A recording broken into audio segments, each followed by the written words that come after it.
Assalamualaikum warahmatullahi wabarakatuh. Alhamdulillahirabbil alamin. Asyhadu an la ilaha illallah wa asyhadu anna Muhammadar Rasulullah.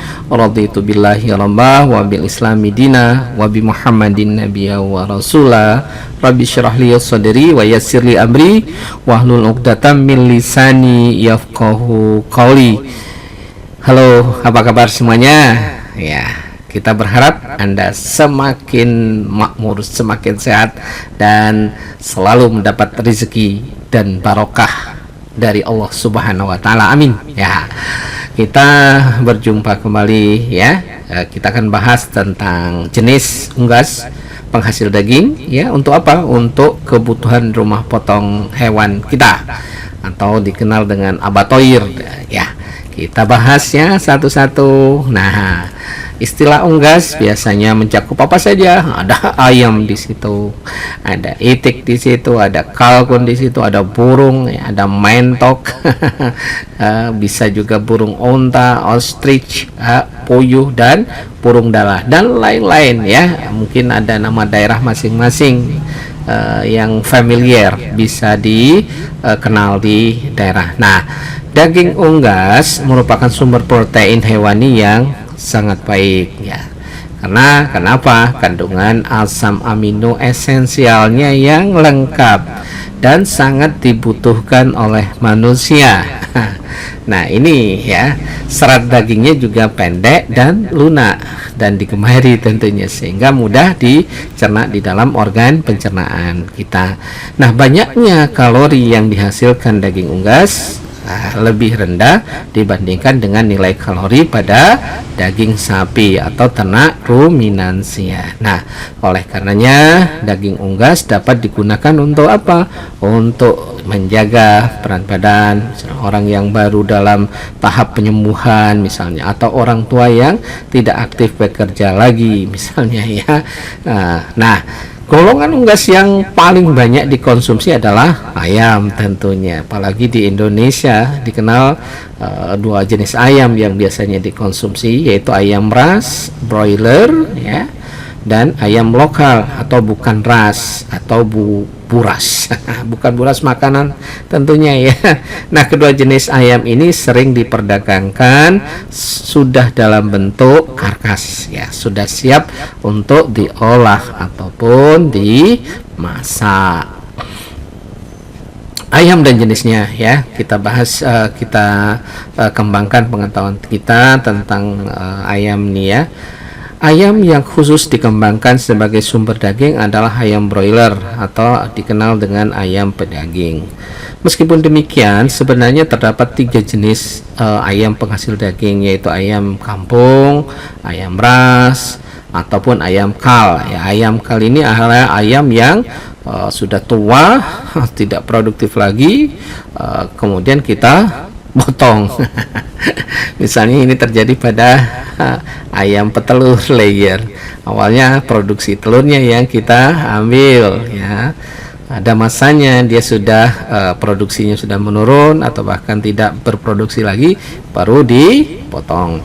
Nah, ayam kampung disebut juga ayam lokal atau ayam buras, ya. Berat badannya memang tidak seberat ayam broiler, ya, atau ayam ras. Ayam kampung untuk betina paling kisarannya, ya, paling berat itu sekitar 2,5 kilo dan jantannya 3 sampai 3,5 kilo, ya.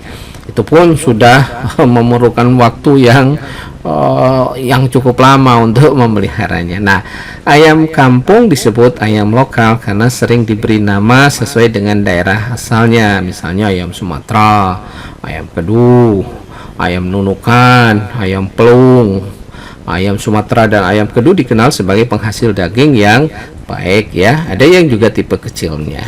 Nah, ayam buras yang dipelihara secara tradisional akan mengalami 3 kali penetasan dalam setahun, ya, dengan jumlah anak berkisar atas setiap penetasan rata-rata 10 ekor, ya. Kadang-kadang memang ada keterbatasan di dalam mengerami ayam itu, biasanya induknya, ya, mengerami atau dititipkan ke itik atau mentok, ya. Ada yang bilang mentok, itik, dan lain-lain. Nah, ada beberapa jenis ayam buras mulai dari tipe ringan sampai tipe berat dengan berat kisaran ya bobot badannya 1 sampai 1,5 kilo.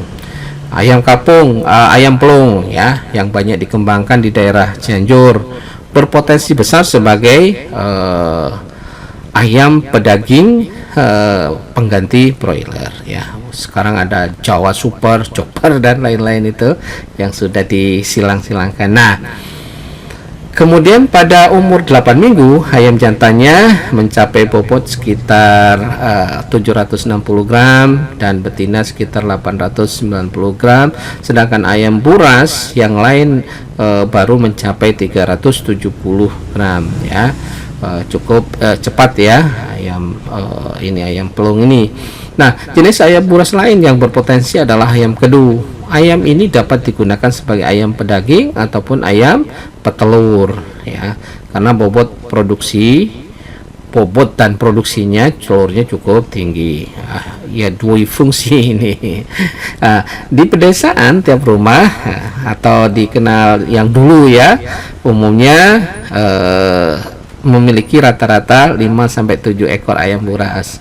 Ada istilah backyard farming dulu nih. Sekarang dengan berbagai macam kendala terutama lahan ya, ataupun ini rumah yang kesulitan di dalam lahan ya, punya lahan itu atau rumah RSSS sangat sederhana, ini tidak memungkin lagi. Kalau dulu di belakang rumah atau sekitar rumah itu bisa memelihara ayam.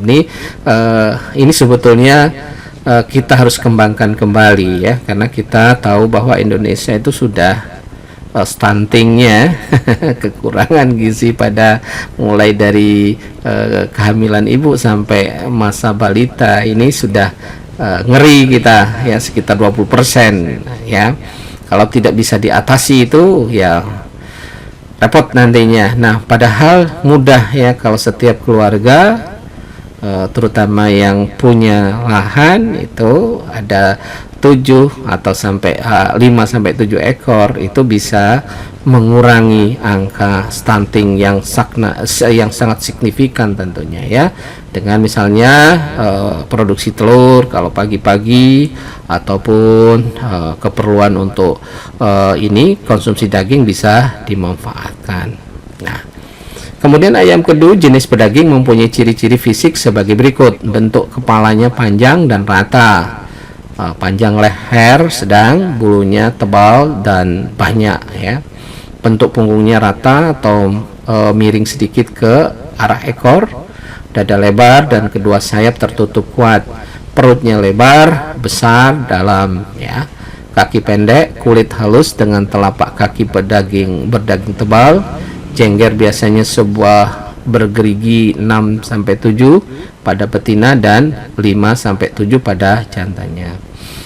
Ada juga ayam KT, merupakan ayam buras yang mempunyai potensi tapi dapat dikembangkan sebagai komoditi hobi ya, komersial di bidang hobi. Ayam KT telah dicoba untuk dikembangkan menjadi ayam broiler tapi dalam ukuran yang mini. Nah, bobot ayam KT kisaran 1,6 sampai 1,7 kilo itu sudah udah maksimal, karena memang bentuknya kecil. Karena kecilnya dapat menghemat biaya kandang misalnya, yaitu dapat memuat sekitar 20-30% lebih banyak ayam pada luasan yang sama. Itu keunggulannya, dia tidak terlalu besar. Bagi golongan tertentu ya memang sangat enak ayam KT ini tidak terlalu besar ya, jadi cukup. Nah, ayam KT juga memerlukan jumlah makanan yang 25% lebih rendah dari ayam biasa. Biasanya peternakan ayam KT diperlukan rasio jantan dan betina 9/100 ekor. Nah, ini memang di satu sisi tidak cukup besar, tapi bisa juga dikembangkan untuk hobi ya. Tapi yang kita bicarakan ini adalah untuk pemotongan atau rumah potong hewan ya. Nah, ayam KT bersifat jinak karena sifat genetiknya yang mengalami perubahan keaktifan terutama di kelenjar tiroid dan hipotiroidisme ya. Dengan demikian, ayam KT ini memiliki metabolic rate dan temperatur tubuh yang lebih rendah dibandingkan ya dengan ayam biasa. Metabolic rate-nya sehingga dia jinak ya, dan gampang atau mudah dipelihara. Nah, karena jinak, mudah dipelihara, dan tahan terhadap stres yang datangnya tiba-tiba, karena itu memiliki toleransi tinggi terhadap lingkungan, khususnya untuk daerah tropis yang lembab. Nah, pejantannya biasanya ya berukuran normal, tetapi betinanya yang pendek. Biasanya, tetapi juga ada dua-duanya yang pendek. Pejantan makannya cepat dan banyak, sehingga cepat gendut ya, gembrot, dan kurang fertilitasnya nantinya ya, bisa mengurangi fertilitas kalau terlalu gemuk. Sedangkan yang betina biasanya lambat ya. Untuk pejantan sebaik-baiknya dipelihara terpisah sampai umur 20 minggu baru untuk dijadikan pejantan untuk dikawinkan ya. Oke, itu. Nah, ayam ras adalah jenis ayam yang telah mengalami upaya pemulihan ya. Ayam ras atau broiler ya, sehingga merupakan ayam pedaging yang unggul dengan bentuk, ukuran, dan warna yang seragam ya. Jadi rata-rata ayam ras itu warnanya seragam, coklat, misalnya putih ya. Itu, dan ini keuntungannya di dalam proses atau processing atau nilai kesukaan orang itu lebih tertarik biasanya ya. Nah, terus di negara yang maju seperti Amerika, pada umumnya ayam pedaging dipanen pada umur 8 sampai 12 minggu dengan berat antara 1,59 sampai 2,05 ya kilogram per ekor ya. Jadi sedangkan di Indonesia pedaging dipanen pada umur yang lebih muda, yaitu sekitar 6 minggu dengan bobot sekitar 1 sampai 1,4 kilogram ya, lebih ini dia. Nah, hal ini dikarenakan konsumen di Indonesia lebih menyukai karkas ayam yang tidak terlalu besar karena dagingnya lunak, lemaknya juga belum banyak, dengan tulang yang tidak begitu keras, bahkan kadang-kadang digigit-gigit. Gak apa-apa, sebagai sumber fosfor, kalsium, dan fosfor untuk mengurangi osteoporosis. Nah, ini ya, mudah-mudahan bisa demikian. Nah, keunggulan ayam broiler adalah siklus produksinya yang singkat, yaitu dalam waktu 4 sampai 6 minggu ayam broiler sudah dapat dipanen dengan bobot kisarannya 1,5 sampai 1,56 kg per ekor. Nah, usaha ternak ayam broiler misalnya di daerah, di kecamatan ataupun di kota, pada dasarnya untuk meningkatkan pendapatan sebagai penunjang pendapatan total keluarga ya. Biasanya ada sentra-sentra atau tempat tertentu yang diarahkan oleh pemerintah ya untuk tempat peternakan broiler ini supaya tidak mengganggu lingkungan tentunya.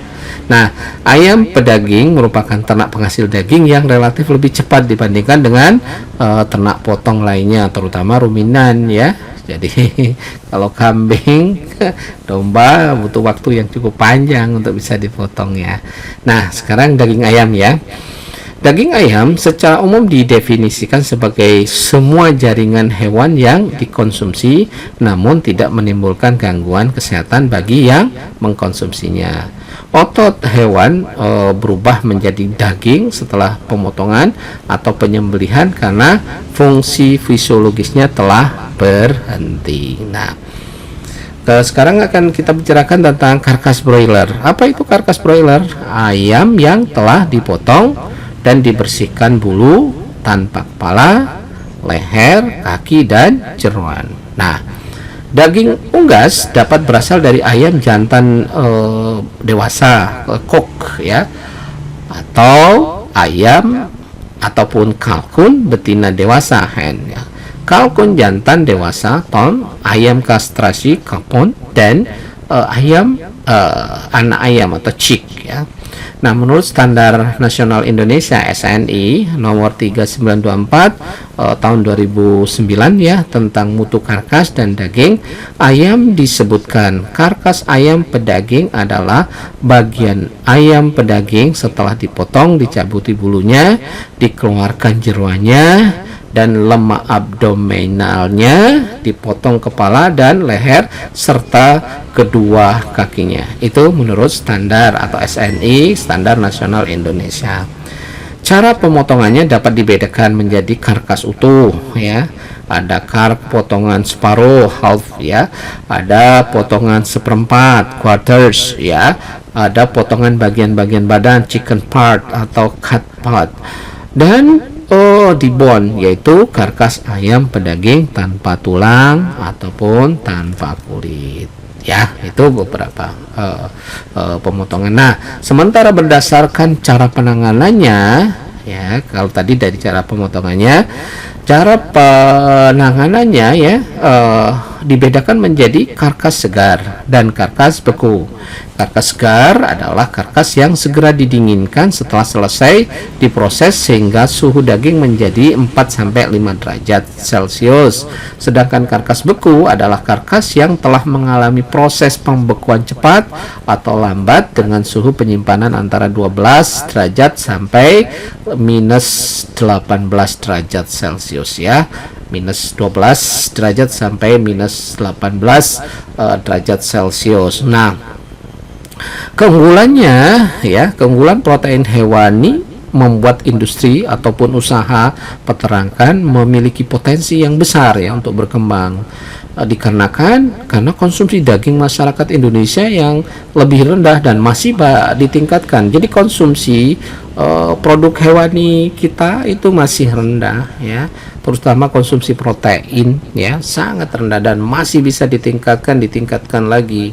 Nah, ini peran pemerintah, regulasinya harus bagaimana, terutama dalam kondisi yang ya kita habis COVID kemarin ini bukan terindikasi memang banyak stunting ya hampir di seluruh Indonesia.